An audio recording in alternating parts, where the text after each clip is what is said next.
Welcome in to the Standard. We are back, and the Pittsburgh Steelers are 2-1. Somehow, some way, I guess, they get a 21-14 win over the New England Patriots in Foxborough, and this was certainly a game of all time. I'll put it that way. Did the Steelers deserve to win this game? That's kind of what we're going to get into at the beginning here. Jack, we'll start it off. Your general thoughts on the game, the Steelers' overall performance. And what'd you think of the game? I've been looking for ways to spin this performance into a positive. I really just can't do it. Listen, I get that they won and they found a way to win, which is at the end of the day, that's the goal. I'm aware of that. So I'm glad they won. But they gifted that game to the Steelers and they didn't really take it. It was way too close considering they forced 5 turnovers and 2 of them being extremely costly inside the 3-yard line. Probably should have won that game by more than 7 points considering that the Patriots aren't a good team either. Like, I know it was a road game. I know the Patriots have our number recently, but that can't be a 7-point win if they turn the ball over 5 times. It just can't be. Yeah, the Patriots fumbled 4 times in this game. The defense forced 5 turnovers. And we did see the defense step up, and they were missing a lot of key pieces. They were, missing Deshaun Elliott, missing Joey Porter Jr. for another game, but you did have Derek Harmon come back, and he played a really nice game. We'll get into him specifically a little bit later in this one, but the defense did step up, I guess. But this is also, I'd say, by a pretty decent margin, the worst offensive unit that they have played all year. And it was really the offense today that couldn't get anything going. Aaron Rodgers did what he could, I think, and I'm when you're looking for someone to blame on the offensive side of the ball, I don't know who you exactly pinpointed on. It seems like it's a collective, shout out 93.7 The Fan. The offense is a hodgepodge of nothingness. It really is at the end of the day. Aaron Rodgers is 41 years old. He went 16-23, 139, 2 touchdowns and a pick today. Wasn't his greatest game by any means. But it wasn't like an awful game. He didn't lose the Steelers the game. But you have Jaylen Warren as your leading rusher and your leading receiver again. Jaylen Warren going into this game was the Steelers' leading rusher and the leading receiver. So we were coming up on almost a month into the season, and Jaylen Warren is the focal point of the Steelers' offense. And that's a recipe for a low-ceiling offense, and that's what you're seeing from the Steelers right now. Jack pointed it out, 2.6 yards per carry for Jaylen Warren today. Tough, hard-nosed running. Yep, great job. What do you have? 5 catches, 34 yards. He's clearly more effective in the passing game than he is in the running game. But here's the issue for the Steelers. They don't have anybody else that can run the football consistently. Kenneth Gainwell, he actually, he had a touchdown. The pitch to Kenneth Gainwell on 4th and 1. Or it wasn't 4th down, but it was, a goal-to-go situation, 1 yard from the end zone, and we're pitching to Kenneth Gainwell. I guess if the defense isn't expecting it, continue to do it.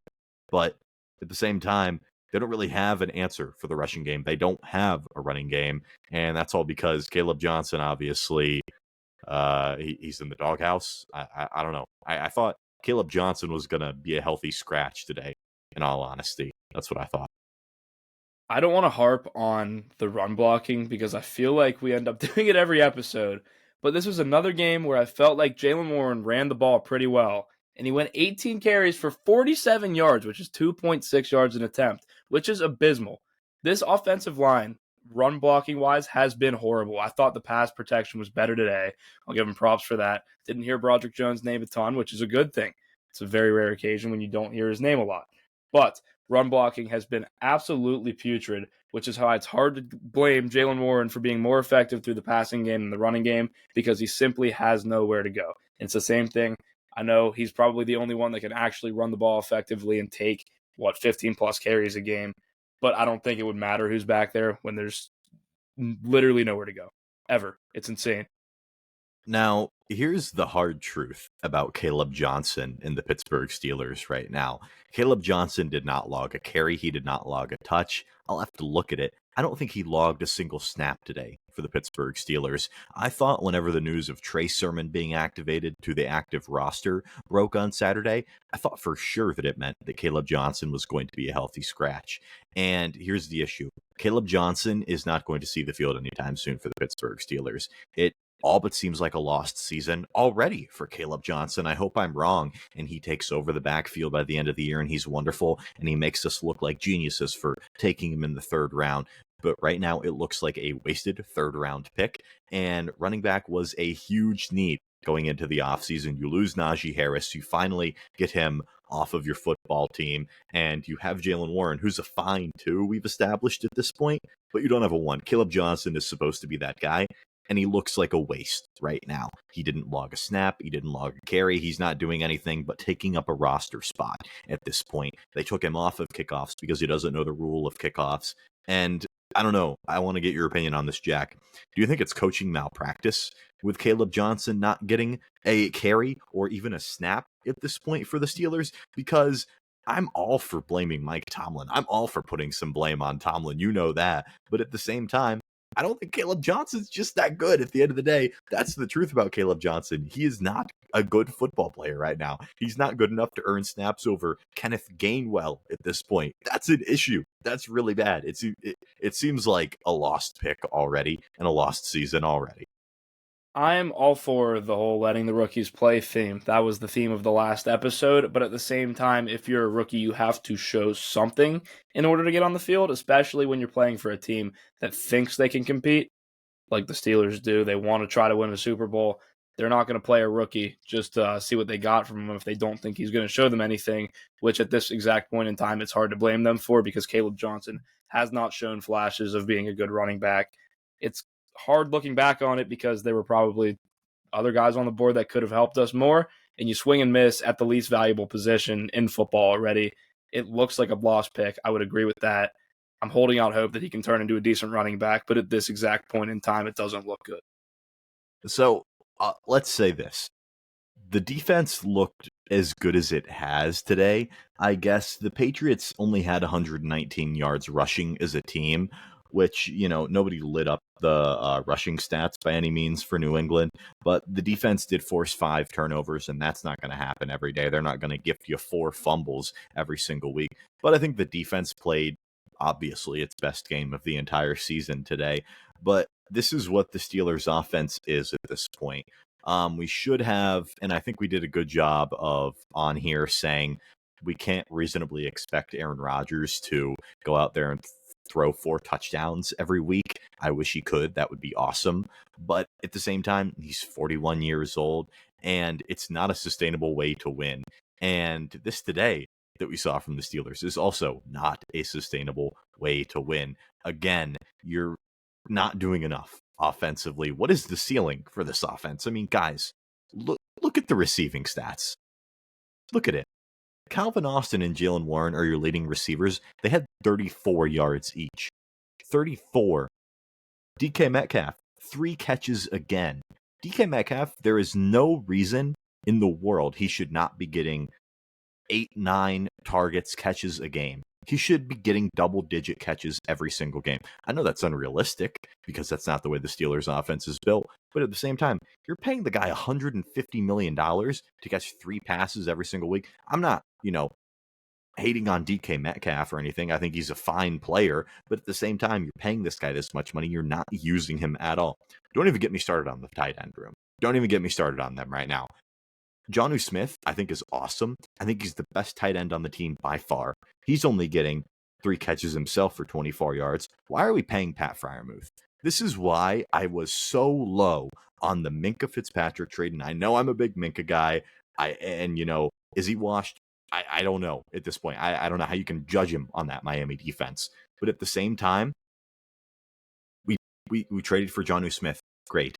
We still have Pat Freiermuth, who we're paying, again, $12 million a year. What is he doing? 1 catch, 6 yards? It's useless. He's useless. I agree with you. Pat Freiermuth, we know he's a horrendous run blocker. That's a known fact.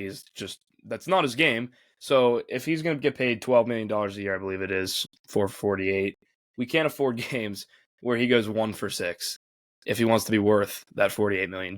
I mean, you just can't have it. And I would agree with you. The receiving room, just in general, at least I know today it was bad, but it really hasn't been good in general. I know George Pickens wanted out, but like at this point, oh my God, it would be so much. We would be so much better off if he was lined up across from DK Metcalf. It just feels like that was such a bad idea. Looking back on it, especially now. I mean, the George Pickens trade never made any sense from the respect of, hey, we're going to go all in and we're going to try to win this year.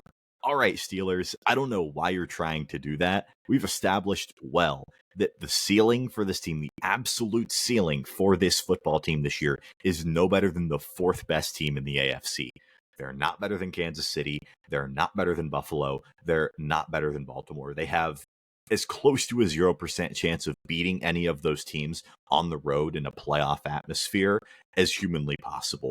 It is not going to happen, and it's especially not going to happen with this receiving room. Go ahead and trade George Pickens for a third-round pick. Fine. I understand he wanted out. I understand the relationship was not good, but if you had any chance to repair that relationship, you do it. Because, my goodness, you're going out there and you're telling me that you're going to try to compete with DK Metcalf, Calvin Austin, Jonnu Smith, and Pat Freiermuth just kind of running around doing their thing because we don't really know how to use them correctly. You're going to tell me that's your grand plan?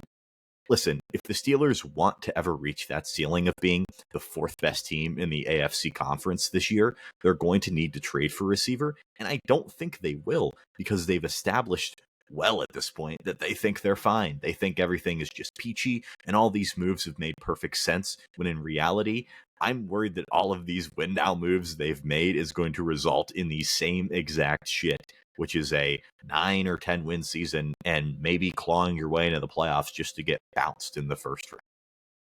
With the amount of shitty picks they collected in the offseason, I feel like it's absolute malpractice that they didn't come up with at least a wide receiver 2 out of it, and they're kind of just holding on to him. I don't know what their plan is with all those. I mean, I'm assuming they want to try to trade up for one of the high-end QB prospects because they assume Rodgers is gone. But at the same time, people underestimate how hard it is to actually trade up into like the top 5 of the draft. Like if we're picking like say 20, you can't just attach like 2/3 and 2/5 to that pick and just move up 15 spots. It's just not going to work like that. So I don't know exactly what the plan is there. You have this crazy influx of picks, especially after moving Pickens. You have that third. You could have turned that third around and flipped it into another receiver because there were guys that were on the market, or at least there were guys that wanted out, and it could have been feasible to go out and grab. And we're stuck here looking at our leading receiver being Calvin Austin, who had 3 catches for 34 yards, and he's tied with the running back. And like, I don't know what it is. There's always like a Jeremy Fowler tweet that's like, oh, Calvin Austin is emerging as the wide receiver 2 for the Steelers. He's gained the trust of Aaron Rodgers. Guys, that's fine. I'm not hating on Calvin Austin. At the end of the day, in terms of being a wide receiver 2 on an NFL football team, Calvin Austin's probably among the worst of them. He's probably among the worst of them. The like Steelers... Calvin Austin's not a bad player. Like that's not what we're getting at. It's just the fact that if he's your 3, okay, that's cool. He's probably he'd probably be an above average third wide receiver. He cannot be your wide receiver. He just can't be. Especially when he's lined up on the outside. It's just not what he should be or how we should be utilizing him, and we're forced to because there literally is just not another option. There isn't. Unless you want to put like Ben Skoranek out there, or God forbid Roman Wilson actually gets on the football field. Yeah, there's no other option. Shout out. We were trying to look up how many snaps he played today. That data is not out yet that we could find at the time of this recording. Like, seriously, I know it's a joke, the whole Roman Wilson for Opoy thing, but why not? Like, I genuinely, can somebody give me a reason why not? He was so good in camp, so good in the preseason.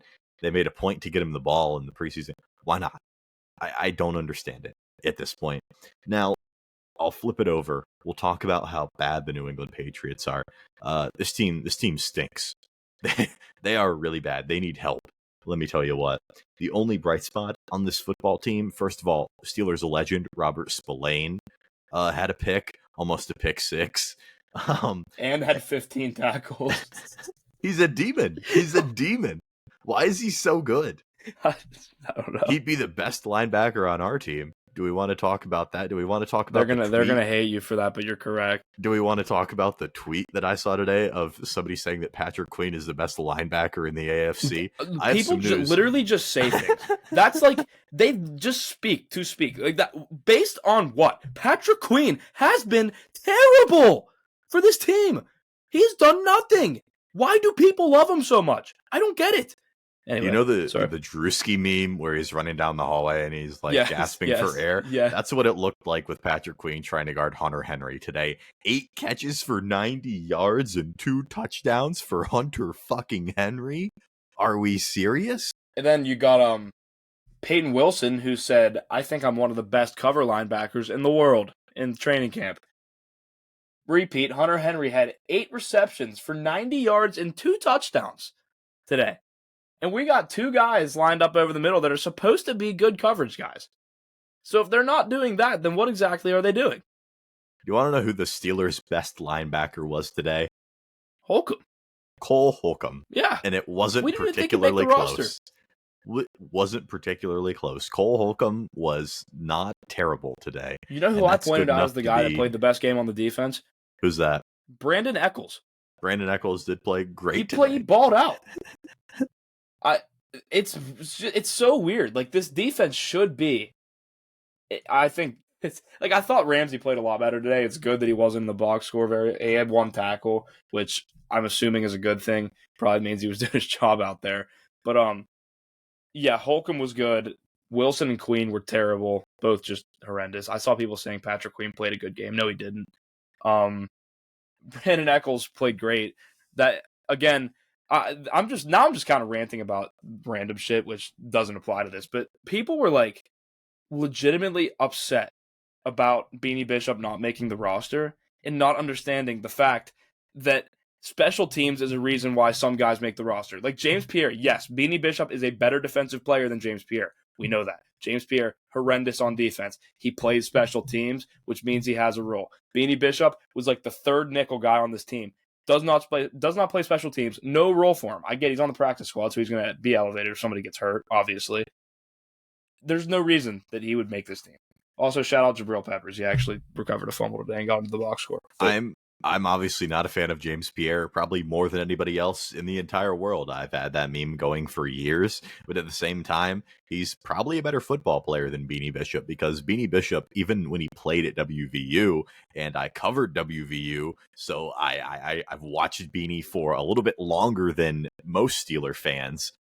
He was always a slot guy. He was always an undersized slot guy at that.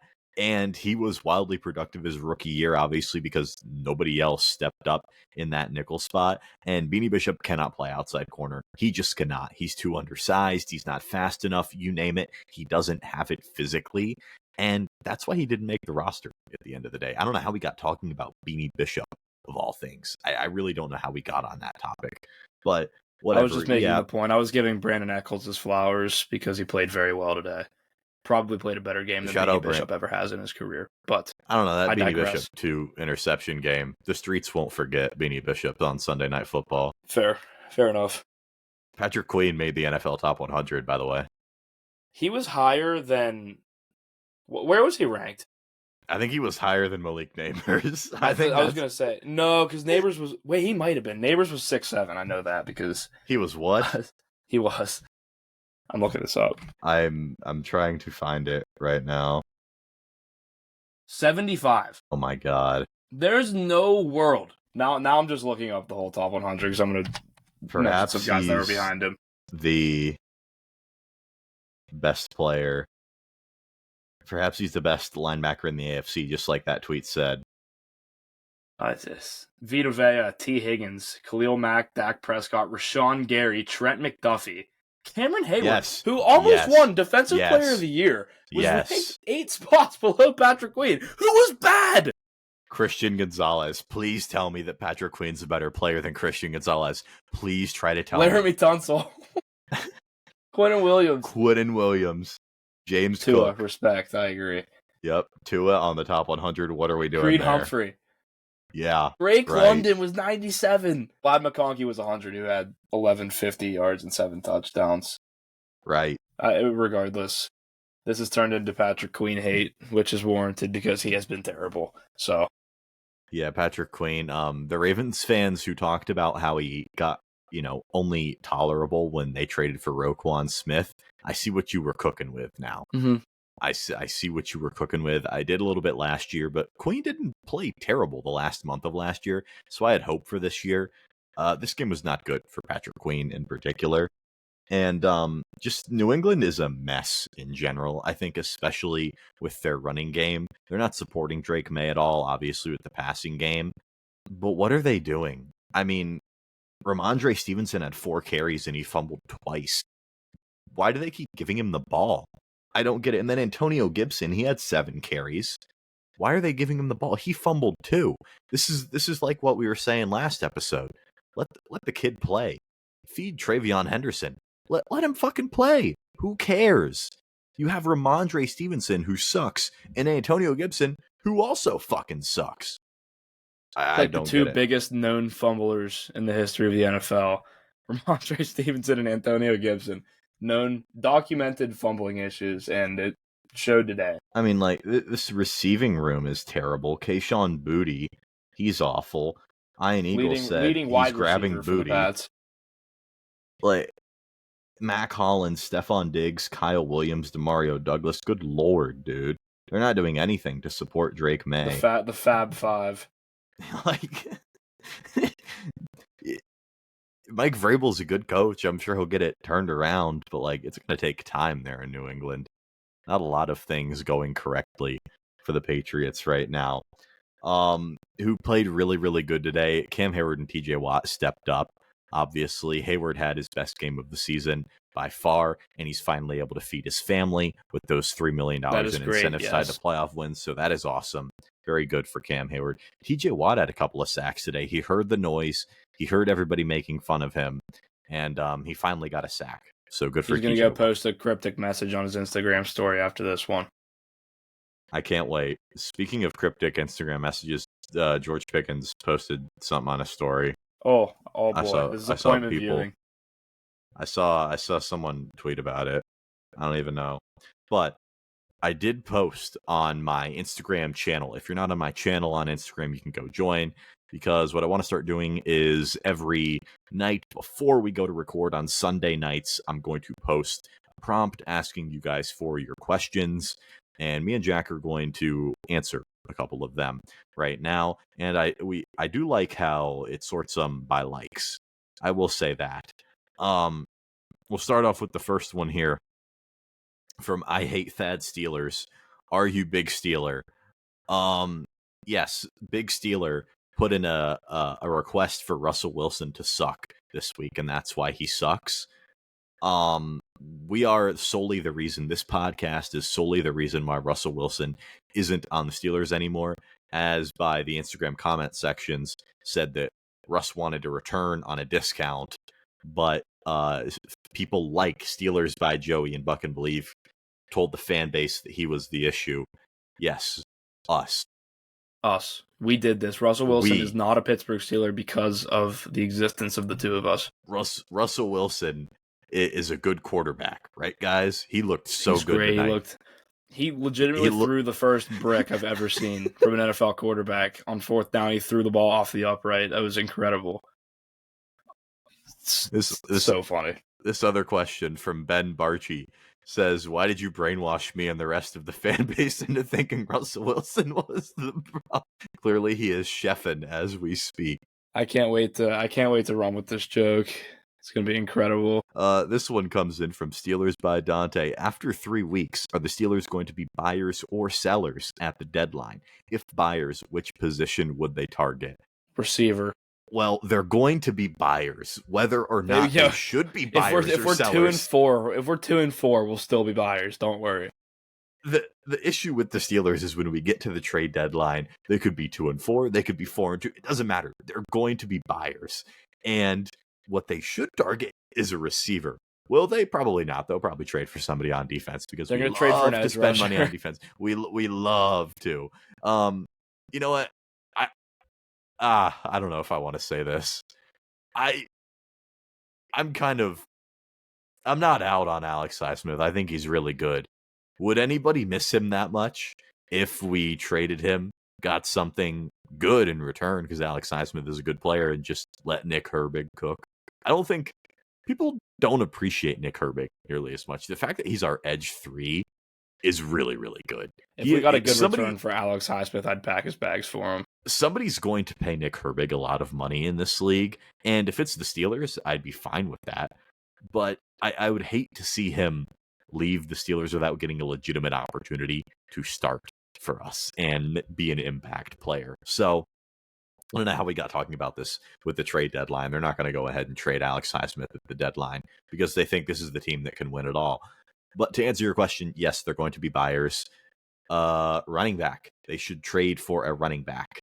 If they don't plan to use Caleb Johnson, if they think he sucks, if you're just in the mindset that you're going to be drafting another one, just trade for one. I don't even know who you could get. Is Alvin Kamara going to be available? I was just about to say that. He seems the one off the top of my head that makes the most sense. I mean, that's what I said back in March. I was like, a lot of these teams last year that were really good, they just got somebody that was, kind of older, like a Joe Mixon to the Texans type situation. What's somebody Todd Gurley up to? Yeah, hey, Todd Gurley, I think he's eligible for the Hall of Fame next year. That's how long he's been out of the league. Isn't that crazy? That is insane. Yeah. So, yeah, they're going to be buyers, and it's going to be funny. But at the same time, remember what the Steelers did at the deadline last year?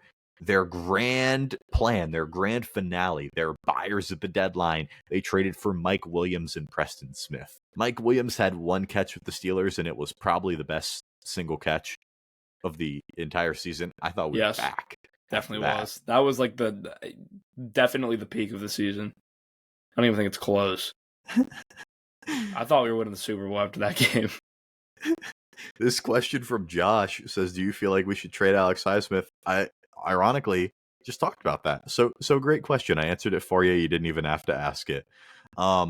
This one is from SZ Dills. If you had to trade for one player, realistically, who would it be and what would you give up for them? So this goes into who is realistically going to be available at the trade deadline for the Steelers.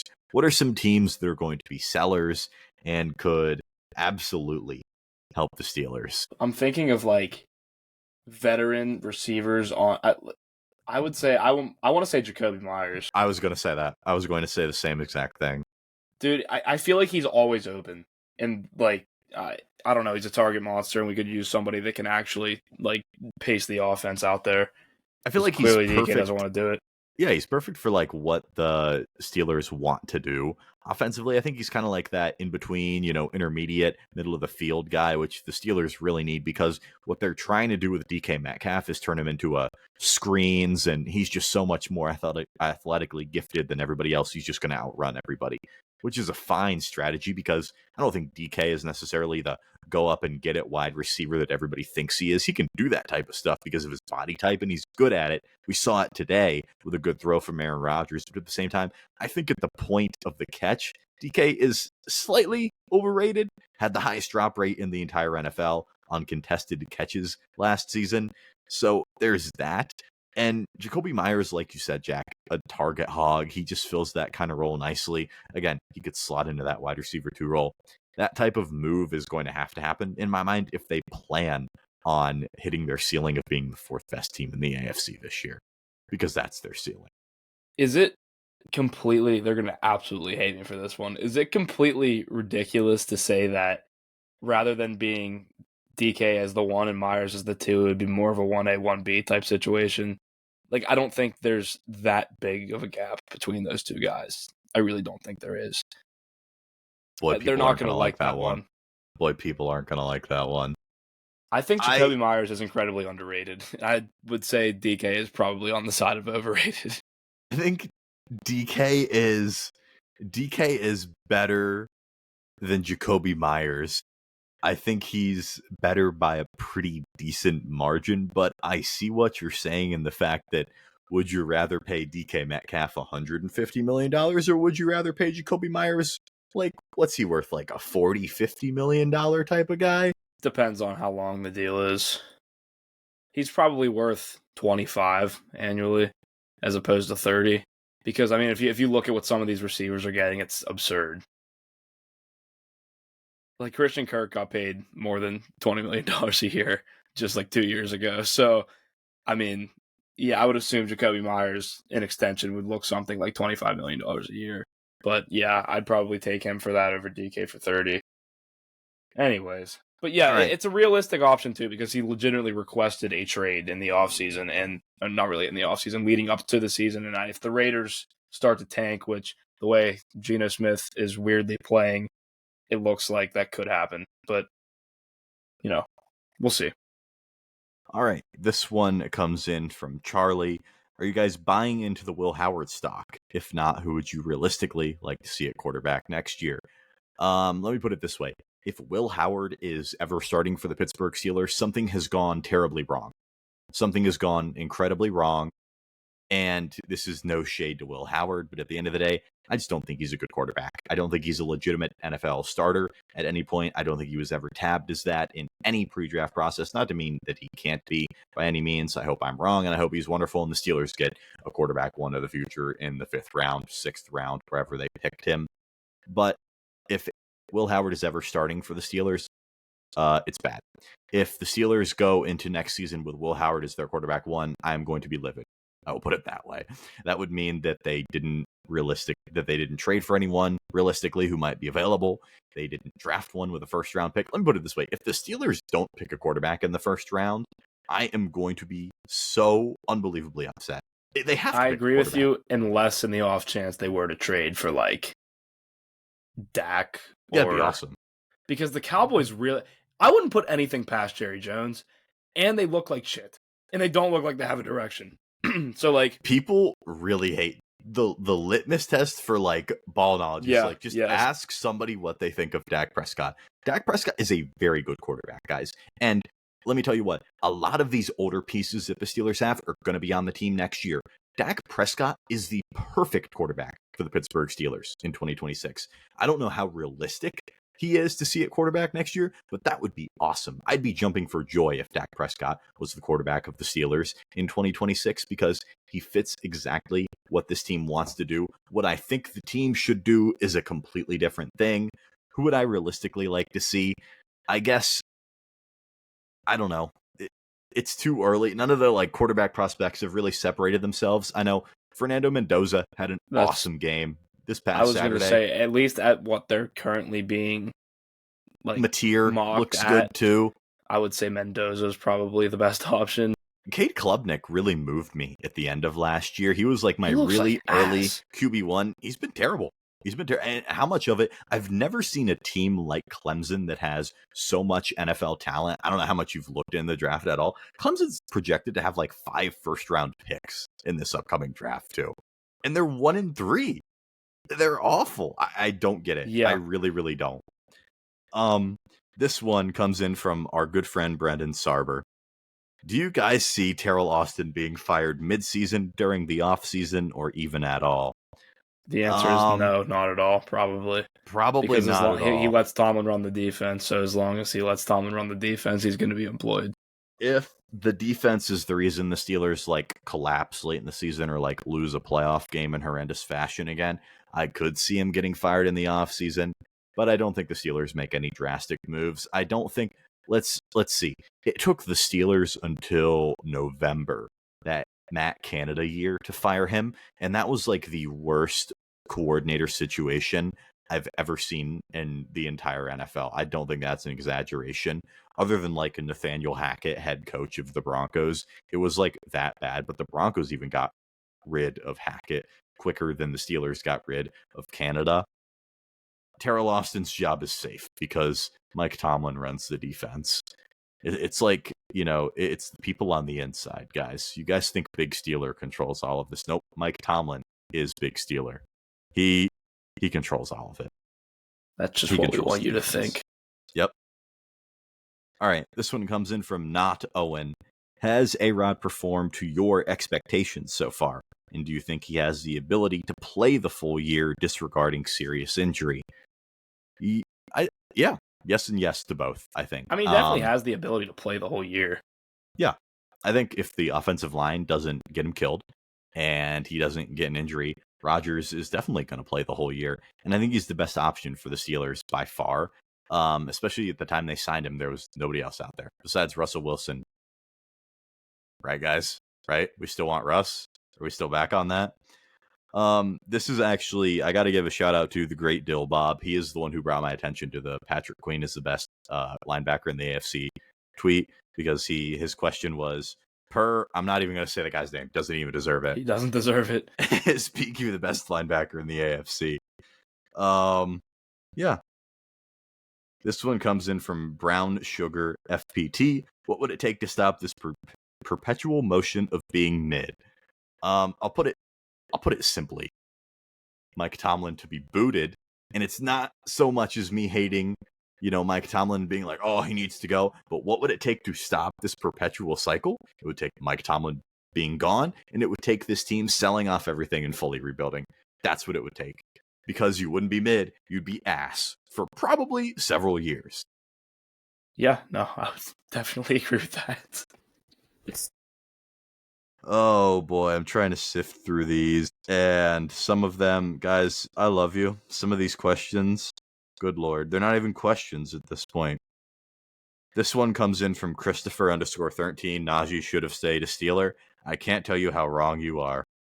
I can't even begin to tell you how wrong you are. Yeah, like, I don't want to rip on Najee because he just blew out his Achilles and it sucks. Like, I feel terrible for the guy, but like, it's not necessarily like he'd easily be a top 2 running back on this team, but like, if you're watching Jaylen Warren take 18 carries for 47 yards and running with absolutely nowhere to go, I mean, I don't know what you'd think Najee would do with that same situation. Like, yeah. And a good segue and a good final question. I don't know who exactly posted it, actually, so let me go back and take a look at it. But it was, when does Caleb Johnson play another snap for the Steelers? Because I'm assuming he didn't play, and he did. I guess we'll rephrase it as, when does Caleb Johnson get another touch for the Pittsburgh Steelers? This one comes in from Pittsburgh Memes 123. the GOAT. Probably, when does he get another touch? A couple I'll weeks? say, I hope. He's in the doghouse right now. I'll tell you the game where he gets the next touch. Gets his own next touch. I mean, like... So it'll be a game where we're getting the shit kicked out of us or we're kicking the shit out of somebody. So I'll say every single one of these games are going to be close until we play like the Ravens on the road. But like maybe the Browns at home in 2 weeks. We might be up by enough that Caleb Johnson can get some run. Maybe. And then I'd say next chance would be Packers at home on Sunday. But like, yeah, I don't think he'll take any meaningful That's probably reps. About fair. No, he won't. It seems like a lost cause. And is it coaching malpractice? I don't think so. To a certain point, I'm all for letting the guy play, but he's got to show something. It's got to get better. So that will conclude our Steelers and Patriots talk. We'll move on. We'll run through the rest of Sunday's games, but we're going to start off with the Thursday night football game. The Bills beat the Dolphins. I don't have much to say. Miami, let it go, bruh. Get that thing off the road. To be fair, they looked like weirdly a little bit better than I thought they would, but like they didn't get completely blown out of the water. But yeah, no, this team's not good. I mean, to a 34 passing attempts and 146 yards. No. What are we doing? Achan 7 catches for 29 yards. That just about sums up the offense. That's all you need to know. Just look at that stat line. That tells you everything. Yeah, I don't have much more to say about that one. Have you ever heard of Tanner Connor? I can't say I have. Cannot say it. That Bills defense pass for 13 yards for the Dolphins. So here we go. The Browns beat the Packers 13-10. I watched the end of this one, and I'm still not sure how it happened. Obviously, the block kicked, and the Browns kicker deciding that he can kick a football all of a sudden. The Browns weirdly got a win in this one. The defensive line played really, really good. Myles Garrett had a hell of a game. And you know what? This is one of those any given Sunday moments, I guess. The Packers still probably played a better game than the Browns overall, but the Browns get their first win of the season. I guess, somehow. Can't believe it, truly. Not sure what the spread on this one was. I was going to say it was less than a touchdown. It was 6.5, which I thought was incredibly weird, which is like, well, I kind of had a feeling. I didn't think the Browns would win, but I had a feeling this game would be like weirdly close. So how much should we take away from the Packers of this? Because the Packers are in a very, very weird case, and we've been beating the drum the entire season for the Packers so far because they absolutely dominated the Commanders, who went to the NFC Championship, obviously, last season on Thursday Night Football. And they absolutely dominated the Detroit Lions, who turned around and hung 50 in week 2. And then the Packers turn around and they lose to the Browns on the road. Very, very weird behavior from the Packers. The season is on Jordan Love. It depends on what Jordan Love the Packers get. That's going to determine their fate. I mean, the rest of the team is certainly good enough. It's just like, I mean, they got the best defense in the league, in my opinion. I think that's arguable, but it looked real good today. I don't think they really gave up a legit. They gave up 2 field goals, and then the touchdown came because Love threw a pick that got returned like inside the 5, if I'm right. But no, that defense is insanely good. The offense is definitely good enough. They got a good run game. It's going to completely rely on how Jordan Love plays. Yeah. So the Browns get their first one this season. Round of applause for the Cleveland Browns. And Quinshon Judkins is very good. Yeah. You know what happens when you actually play your rookie running back and give him carries? Yeah. Wow. Patriots. And, so the Packers run defense held opposing teams to under 3 yards carry, both weeks 1 and week 2, or week 1 and week 2. And Quinshon Judkins averaged 5.2 behind that, or with that horrendous offense. So, like, impressive stuff from the rookie. Yeah, I really like Judkins a lot in pre-draft, and I didn't actually. I was yeah. shitting on the pick, but like he's moved me in these 2 games that I've watched. So I thought Judkins over Henderson was a little bit adventurous by the Browns. I mean, I still think Henderson is a better player, a better talent, because it's still too early, obviously. But Judkins had a hell of a game, really. We'll move on. The Colts 41, the Titans 20. Indiana Jones does it again. Man, if nothing else, Daniel Jones has opened up the offense so much more for Jonathan Taylor in a way that Anthony Richardson could never do. Because, you look at the Colts offense. Yeah, I know. It doesn't make any sense. I thought the thing last year was, Anthony Richardson, they're going to be worried about him running the ball. You're going to hand it off to Jonathan Taylor, because I'm a big Jonathan Taylor guy.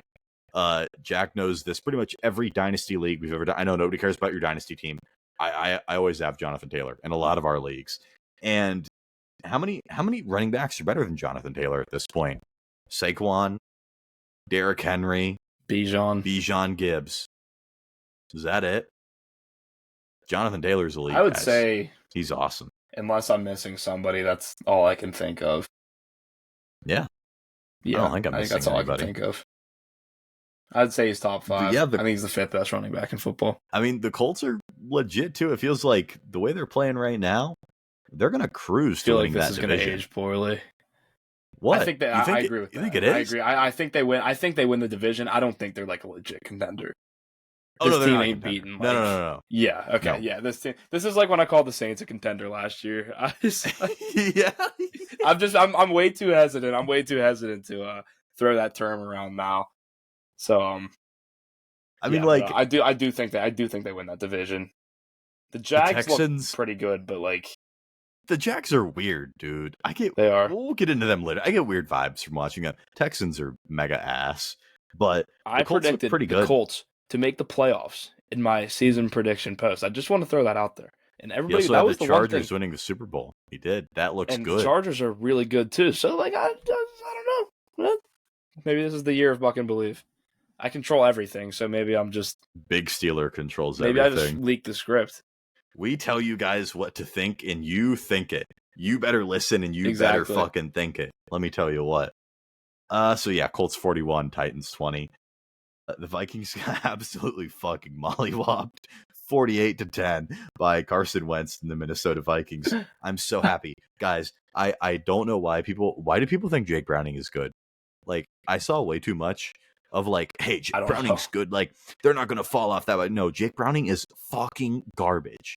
And the For the Bengals sake of are this, I'm going going to to act like I sputter. didn't stream Jake Browning because I had Jaden Daniels in fantasy. I thought the game was going to be a shootout. I was just wrong about which side because it felt weird. Carson Wentz versus Jake Browning, like they're just going to light up the scoreboard. Like they're just going to throw the ball around.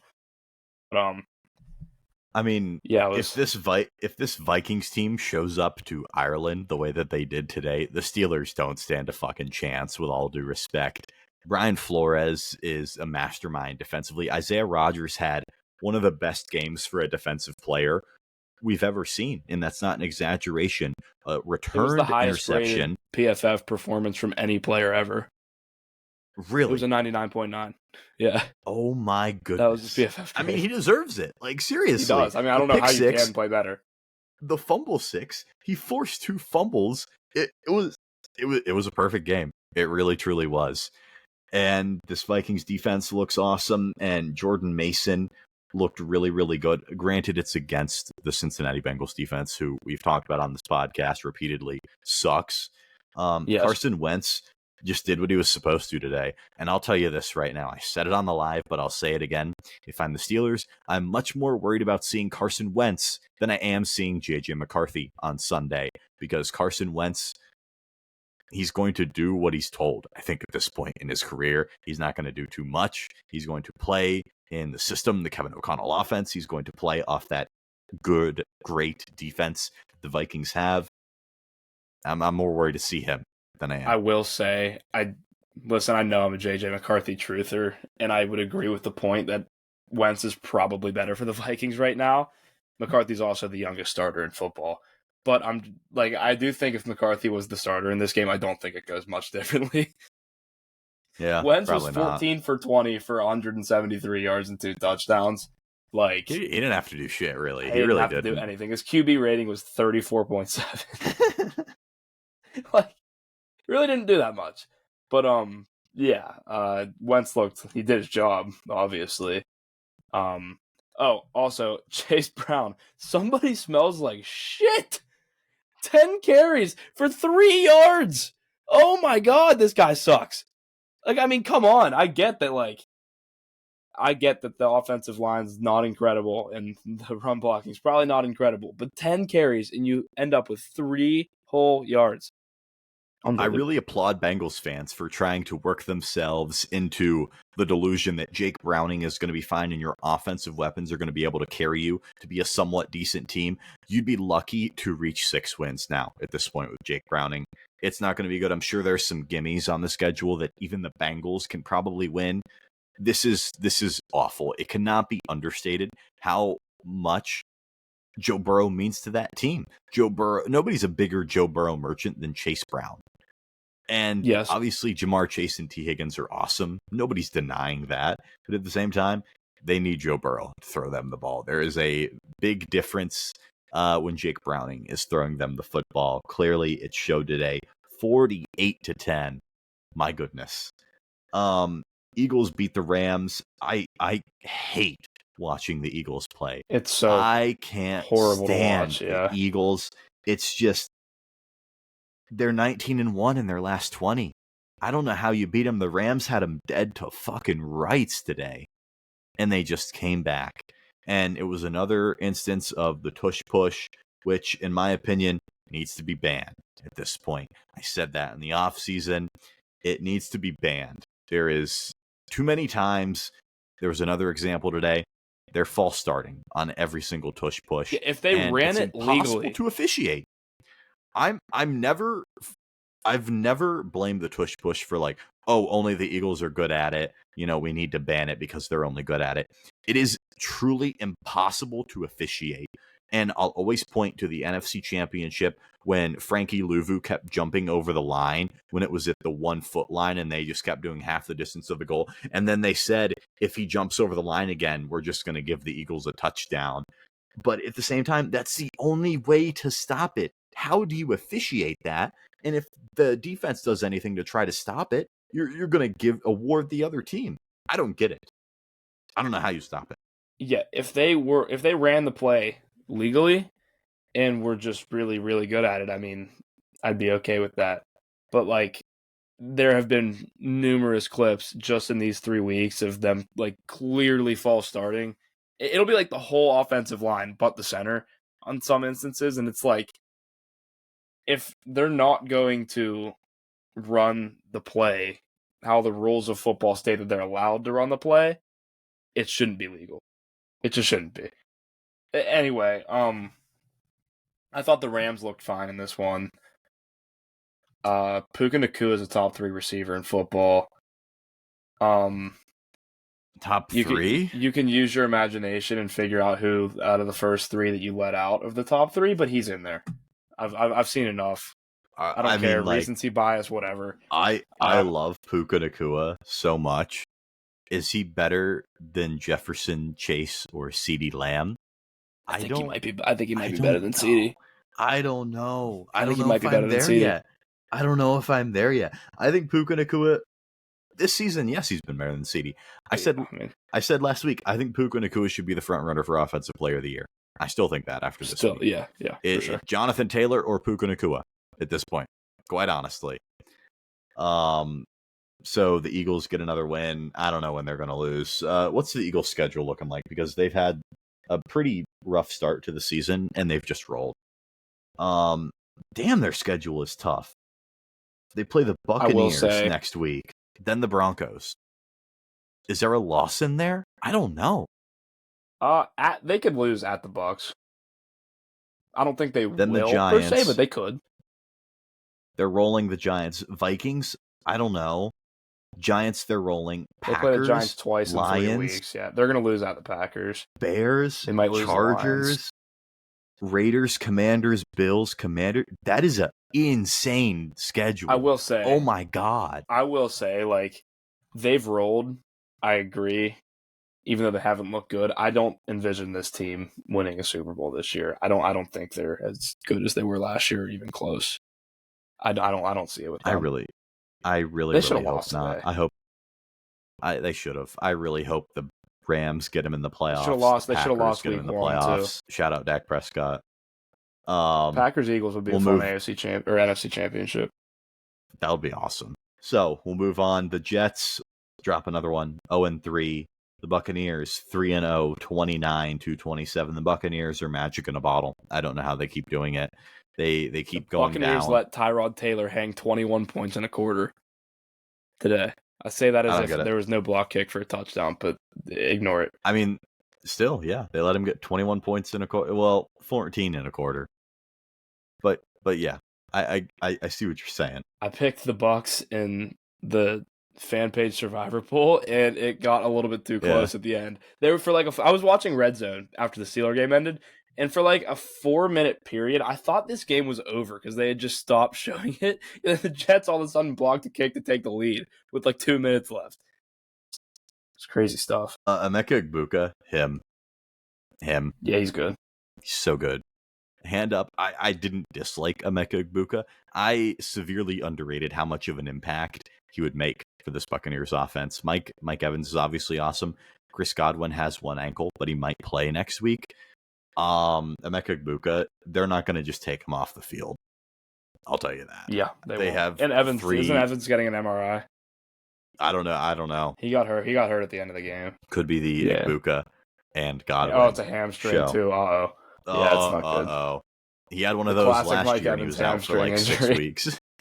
The classic 6-week absence from Mike Evans for a hamstring injury. Always. But the Buccaneers 3-0 look good. Tough test for them next week though with Philadelphia. We'll move on. Commanders 41, Raiders 24. You know how I think me and Jack both liked the Raiders more than most coming into the season, but we also said that defense is pretty much Max Crosby and friends, and I think that's a good way to describe him. Marcus Mariota might be generous. I don't even know if he has friends. Like Marcus Mariota did what he wanted. And he didn't have to do much, honestly. 41 points. Shout out Trey Tucker, though. 8 catches, 145 yards, 3 touchdowns. Trey Tucker? Yeah, like, what the fuck? This is because I have Jacoby Myers stocks everywhere. They did this to me on purpose. Also, Landon Roberts had a tackle for loss today, so shout out. Shout out to Landon Roberts. I miss you, King. Oh, can we talk about how Brooke Pryor? I gotta fucking read you guys this. This is incredible. I thought I was being trolled when I saw this. Brooke Pryor at 1:35 p.m. tweeted, "There's Jonnu quotation LeBron end quote Smith over the middle for a big time third down conversion. 21-yard completion moves the chains." What the fuck did she mean by this? Jonnu LeBron Smith? Incredible. My glorious king, LeBronu Smith? I don't know what she meant by this. Does anybody know? Can anybody tell me? Is there like an inside story that we're missing here? Like, do they call him LeBron or something? Is Jonnu a big LeBron fan? Why are they calling him LeBron? Is it just Brooke Pryor doing this, or is it like, teammates, I need answers. I need someone to dig and find this for me. I know Arthur Smith called Darnell Washington Shaq earlier in the week, but I've never heard of anybody calling Jonnu LeBron. I will be calling Jonnu Smith LeBron from now on, though. That will be happening. So, congratulations, Jonnu Smith, on becoming LeBron James, I guess. Congrats. I don't know. I don't know what made me remember that, but Panthers 30, Falcons nothing. Michael Penix, somebody stinks like shit. Burn. 18 of 36, sucks. 172, 2 picks. Oh no. And the Panthers, Bryce Young, Panthers offense didn't have to do shit today. Bryce Young had 120 yards, no touchdowns, no picks. Chuba Hubbard had 73 yards rushing. Tet McMillan only had 3 catches, 48 yards, but that's because they didn't have to throw the ball ever. The Panthers pretty much did whatever they wanted. The Falcons had a terrible day. I find it so funny that they got rid of Young Hoku, who, obviously isn't the best anymore. And then the first kick that John Parker Romo kicks today as the full-time kicker of the Falcons, just a miss. Just wide left. Justice Beautiful. for Young Hoku. Somebody will sign him. Somebody out there. Somehow, some way. So, Drake London, I feel bad for you because Michael Penix, Jesus Christ. I mean, he hasn't looked good really much this season, I guess. He looked decent week 1 against Tampa Bay. Didn't look good in that Sunday night game, but the Falcons defense was the story of that game. And this one did not look good at all. Obviously, young guy, still first couple of starts for him, but doesn't look good. A 30-point loss to the Panthers is never ideal. Never what you want to see. When was the last time the Panthers beat somebody by 30? I feel like it was probably 2015. It was probably Cam Newton. Probably. Jaguars 17, Texans 10. The Texans are 0-3. And I see a lot of people hating on CJ Stroud. I think it's fair to say CJ Stroud, obviously, has not been as good since his phenomenal rookie year. But the Texans certainly haven't been doing him any favors. I'll put it that way. That offensive line sucks. The running game sucks. They don't have Joe Mixon. The defense is all right.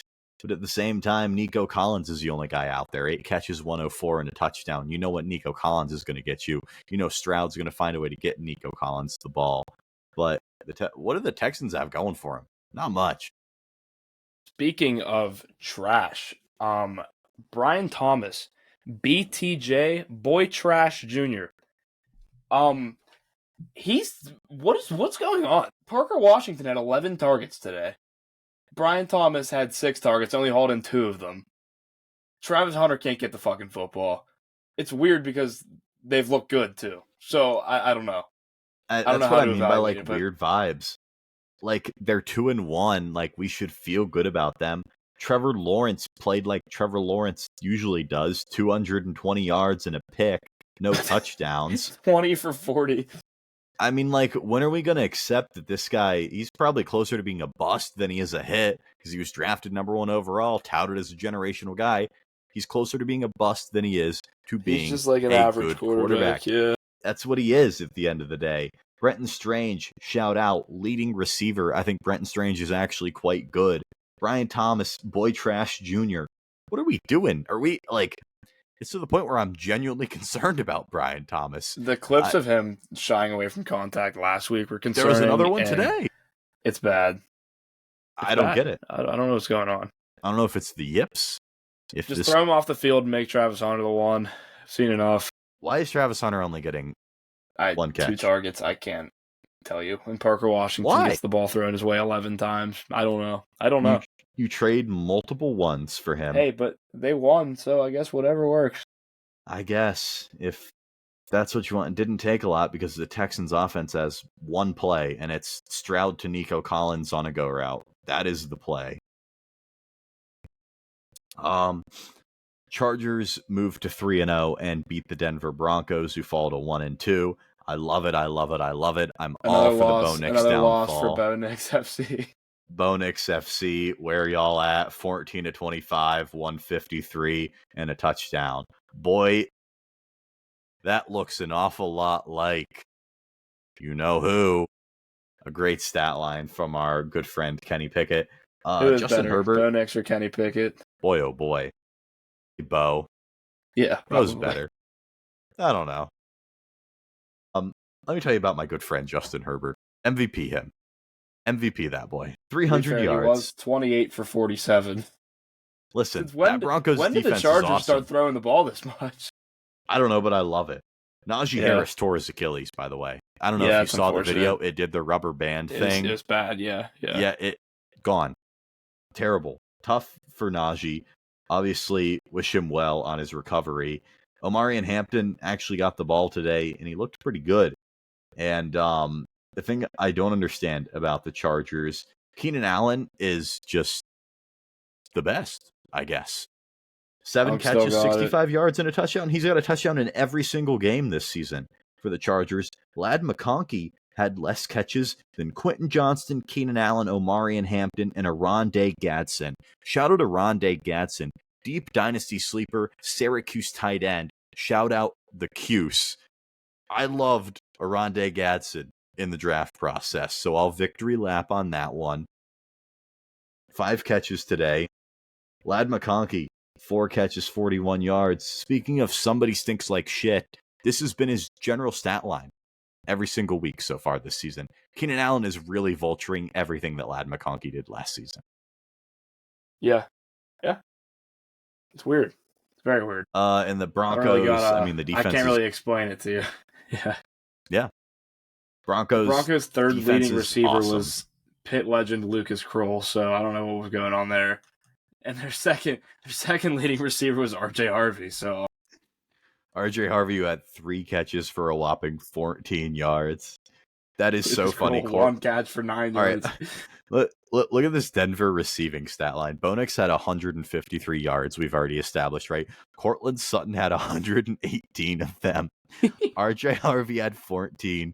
Pitt legend Lucas Kroll had 9. Troy Franklin had 8. Marvin Mims had 4. And Dobbins had a catch, but he did not record a yard. I mean, yeah. Good for the Broncos, I guess. I don't like them. I think I projected them to win like 10 games because like their schedule does get really easy down the stretch. Like they just have gimmies on the schedule. So I think they're fine, but like still see them falling to 1-2 is objectively hilarious. The Chargers started off this season, by the way, playing the 3 teams in their division, and they're 3-0. That's such a huge advantage. Yeah. Such a huge advantage. And man, they look really, really good. Like really, really, really good. They do. Even without Rashawn Slater. Justin Herbert's so good, man. Again. Are the Chargers the best team in the division? Right now, yes. I think they are. I would agree. Right now, yes. I think I trust them more this year than I do Kansas City until at least they get Rashee Rice back. Yes, I think Kansas City with Rashee Rice back, and I'll talk about this again when we talk about the Chiefs-Giants game. Kansas City is a completely different team with Rashee Rice back, and for somebody for Mahomes to throw to. I'll get into that a little bit later, but right now, the Chargers are the best team in the AFC West. They're in the driver's seat now, too. They'll be in the driver's seat for quite a while, I'd have to imagine. Seahawks 44, Saints 13. We're still doing the Spencer Rattler gimmick for another week. Shout out Tyler Shuck, though. He did get in and throw 2 passes. Didn't have a completion. But the Seahawks, for the second straight week, 2.4 QBR. Looked really good. Not really much to take away. We know the Saints are ass. The Seahawks are pretty decent, too, as we learned last week. Yeah. Chris Olave is good. He needs freed, but I don't think they'll trade him. So, not much going on there. Did we already talk about the people who love to be like, oh, Steelers should just trade for Chris Olave? Did we already talk about this on this episode? We mentioned this before the podcast, but... All right, so I always laugh at the people because I always see them on Twitter who are like, oh, come home. And it's like a Chris Olave gif. Guys, first of all, the Saints are not going to trade Chris Olave. I'd be shocked if they did.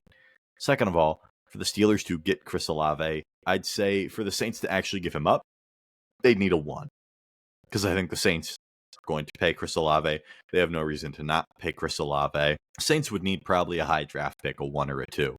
Let me tell you what, the Steelers need that 1 to draft quarterback. It just makes no sense all around. And the Steelers have made it abundantly clear they don't want to pay another receiver, or they'd have one on the roster. Yeah. There you go. I agree with that.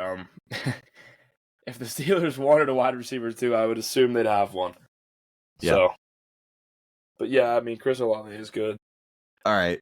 I'm so ready to talk about this game. Bears 31, Cowboys 14. Caleb Williams is fucking elite.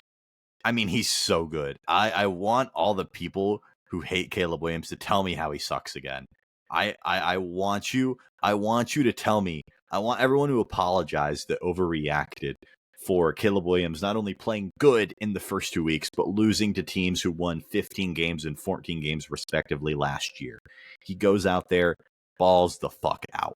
4 touchdown passes, 19 to 28, 298 yards. Baller. Roma Dunze, For the love baller. of God, can we get Colston Loveland on the football field, please? Yeah, I don't know what we're doing. Please. Don't know. Please. But yes, Caleb Williams looked fucking amazing, which is a good thing for the Bears, for sure. Luther Burden played really well. 3 for 101 and a touchdown. Roma Dunze played well, 3 for 62 and a touchdown. That was kind of all the Bears needed for those 2 guys. The other 2 touchdowns went. DJ Moore, somebody stinks a little bit. Had the most catches on the team, only amounted to 21 yards though. So, I mean, I was saying baby steps because while we didn't get Colston Loveland on the football field very much after he had a 31-yard catch in the first drive and then just disappeared, great, wonderful. Although he has a hip injury, I don't know how much that kept him out, honestly, because they never fucking put him on the field anyways. But Luther Burden, your 2nd-round pick, you spent your top 2 picks on pass catchers, and you weren't using them. Ben Johnson said, watch this, and the flea flicker was beautiful. Beautiful throw by Caleb. The arm strength was on full display today, and this is exactly what I know Caleb Williams can do week in and week out for this Bears football team. The Bears schedule does loosen up here over the next month or so. So I'll say I wouldn't be surprised if you look at this calendar, you look at this schedule, and you're like, damn, the Bears are 4-2 all of a sudden with four straight victories. Yeah, the Bears are going to be fine. Don't worry about it. The Cowboys, somebody stinks like shit in general. This is why Jack and I say don't put anything past Jerry Jones because they look like ass. I mean, CeeDee Lamb went down and tried to return, couldn't play. And that pretty much took him out of the game right there. George Pickens caught a touchdown and had a crash out. Awesome George Pickens game. All-time game from George Pickens, I might say. I don't know why people were hating on Pickens for slamming his helmet on the sideline. It was after he dropped a pass that got picked off. He was pissed off at himself. He wasn't throwing a temper tantrum. If that was Ladd McConkey that did that, they would have been praising his passion for the game of football. It's because people love to hate on George Pickens. They always have. They always will. I know that I tend to glaze George Pickens a lot, but at the same time, I do think he's one of the more underappreciated players in the entire NFL. I think he's really, really good for what he does, what he brings to a team as far as a skill set goes. And I think he's a perfect complement to CeeDee Lamb. I mean, he was the one today for the Cowboys for the majority of it, caught a touchdown, just wanted to do more for the team, obviously. That's why he was frustrated. I mean, who else are the Cowboys going to throw to? Cavante Turpin? Jake Jalen Ferguson, Tolbert? apparently, because he had 13 catches today. Yeah, Jake Ferguson. I don't, apparently, we're just dumping it off to Jake Ferguson. Yeah, Bears are back. Wagon. Cowboys down 17 in the fourth quarter, throwing 4-yard dump offs to Jake Ferguson. Like, guys. Love it. Love it, guys. 49ers 16, Cardinals 15. The 2-0 Cardinals have been exposed. Thank God. Mac Jones gets it done. Niners are 3-0. And I think the Niners, they're sneaky. With Purdy, that team's a contender, I think. They could make some noise. I think they're the NFC. I don't think they're better than the Rams, but yeah. The NFC is pretty deep. I also think the Rams are a contender. I would say so. Like the Eagles, here are the contenders in the NFC. The Eagles, I don't think you can take the Commanders out. The Packers, Rams, Niners. I think you could see all 5 of those in the Super Bowl potentially. It feels like I don't know. See it with the Commanders. Could get hot. To be completely honest, I don't think that team makes the Super Bowl. I think it's fair to call them contenders, but I think they're the odd one out if you're listing those 4 teams. I think the Lions are better than the Commanders. Oh yeah, I forgot about the Lions too. Holy shit! I forgot about them. I forgot about the Lions. Yeah, there's gonna be a lot of parity in the that side of the bracket. Yeah, the playoffs are going to be very fun in the NFC side of things, at least. But I mean. AFC, I think it's the Ravens or the Bills, maybe the Chiefs. Maybe you can throw in the Chiefs. Maybe the Chargers. I'm telling you, this is a good segue. Chiefs 22, Giants 9. I'm telling you, don't let the Chiefs get hot. Like, I know it was an ugly win against the Giants. They didn't have to do shit, really. They get Rasheed and Worthy back. Man, like, the thing that they're missing is just a guy. It's just a guy to get the football to. And nobody's better at that than Rasheed Rice, the target hog. And Xavier Worthy, if he's going to try to play on that torn labrum, more power to you because he gets Is it a torn labrum? Yeah. He gets hit the wrong way once. He's done. He's done for the year. I still believe in this Chiefs team. I'm not going to discount him because I've seen it too many years in a row where Patrick Mahomes gets to the playoffs and he's just the best player in the world. And it doesn't matter. And I thought this was a good conversation. It was Nick Wright, I believe, saying that why can't we just say that Allen and Lamar are the 2 best regular season quarterbacks in the NFL that we may have ever seen? Like, they're playing with that kind of peak right now. I put out a tweet on Thursday when Josh Allen was playing. I don't think people truly appreciate that we are witnessing like peak quarterbacking when we're talking about like Josh Allen and Lamar Jackson right now. Like, this is some of the best quarterback play you're ever going to see in the entire National Football League. Nobody is dominating and changing the game the way that these guys are, but at the same time, I still think Patrick Mahomes is the best quarterback in the NFL because I've seen it too many times in the playoffs where Mahomes will take over and he'll just outperform both of those guys. I've seen it too many times. I think the guy that comes out of the AFC will be the best quarterback in the NFL after this year. I think that's how I view it. Speaking of, I completely agree with that, and it sounds dumb because people know that I love Lamar Jackson, but did you know that Lamar Jackson has the highest passer rating in NFL history? Lamar's insane, dude. The highest passer rating in NFL history. And there were people voting that they would rather have Aaron Rodgers in a playoff game than Lamar Jackson. That's a great poll. That is a great poll. It's just ridiculous. I mean, this is like that Twitter poll I always pull up where it was Kenny Pickett. He had like sucked at this point too. It was like October of that year. And it was Andrew Filipponi, shout out, friend of the program. Would you trade Kenny Pickett for Caleb Williams straight up right now? And it was like 80% no. And it's guys, like be fucking serious for 3 seconds. Yeah. Steelers fans, man. Steelers Twitter. Is Patrick Queen the best linebacker in the AFC? It wasn't even a question. Genuinely the worst tweet. Yeah, it wasn't a question. It wasn't a question. It was a statement. It was a statement. The worst tweet I've ever seen in my life. Yes. And there are some bad tweets on Twitter. Also, shout out Cam Scadaboo. That boy He played nice. very well. I don't think Scadaboo's ever going to be the guy that gets like 30 touches a game and is like awesome, like an every down back. Like he'll need a Tyrone Tracy to spell him. Like he's always going to be a part of a committee. In my mind, that makes sense. But I don't know. Cam Scadaboo had a hell of a game. Probably the Him most and impressive Tracy game. will make a good tandem. Yeah. Like they're both like complete polar opposite running backs, but I think they're both good. And I don't think it can be overstated enough that Patrick Mahomes is quite literally working with jack shit at wide receiver. I mean, Tyquan Thornton had the game of his life tonight, Shout guys. out, The though, game of his Tyquan life. Thornton, that catch down to the one was one of the best catches I've ever seen.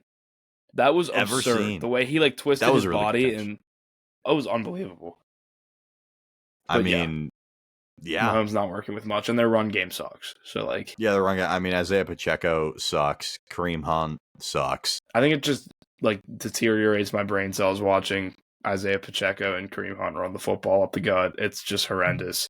Like, it really is. I don't think everybody understands, like, when Rashee Rice comes back, he's going to, like, have 10 catches a game, no problem. Not a problem in the world. He's going to dominate. So, we'll move on. I like where the Chiefs are at. Not worried about them. Will they win the division? I don't know. Are they better than the Chargers right now? Probably not. When did the Chiefs play the Chargers? That is a great question, actually. I would say towards the end of the year, maybe. All right, well, then I'm taking the Chiefs in those games, honestly. All right, Chiefs play the Ravens next week. Wow. Not good. Not good. Yeah, the Ravens are going to beat the hell out of them. Yo, the Chiefs' schedule is kind of nuts. Chiefs FC. We are not looking good. I'm excited for this game tomorrow night. Oh, yeah. So, we'll just talk about that. Lions-Ravens in Baltimore. This game's going to be a lot of fun. I'm hoping it's a fucking shootout. I'm hoping it's just a complete, like, unhinged shootout. I would love that. But the spread is Baltimore 4.5. Guys, if you're doubting how good Baltimore is, the Lions are one of the best, one of the better teams in the entire league, and Baltimore's just favored by 5 points. I know it's at home, but man, this Ravens team, they're really they're real good. Their odds, I was looking, their odds on FanDuel to win 12 games this year are only minus 200. Really? And I think that's absurd. Minus 200 Especially to win 12 against games. This division, dude. This division sucks. I don't know, though. How many losses for the Ravens this year? Chiefs next week. I probably give that to them. Let's say they win. At the current state of Kansas City, I think the Ravens win that game. They'll be favored. I mean, like, just looking at it, like, they could lose to the Rams. They could, I don't know, they could lose to the Vikings. I don't know. I just feel like it's very unlikely they lose a game at home this year. They'll probably lose one to the Steelers. Yeah. But, man, there aren't many. I really don't think they drop one to us unless they bench their starters last week of the season. Dude, like, just watching this team today, if you watch this team today and you watch the Ravens the first 2 weeks of the season, we ain't beating them if we play that way. No way. And the Ravens are always going to, like, weirdly play down to us. And a lot of people right now are like, oh, you guys are glazing. The Ravens lost to the Bills already. That game wasn't real week one. I don't think you guys understand. Like, when I say, they should not have lost that game. They handled Josh Allen is a fucking the Bills alien. for, like, yeah. The Ravens handled the Bills for 55 minutes of game time, and then they took the ball out of Lamar Jackson's hands and tried to play all conservative, fumbled, tried to punt on 4th and 2 from, like, their own foot. It was just stupid. Harbaugh lost that game for him, I thought. Yeah.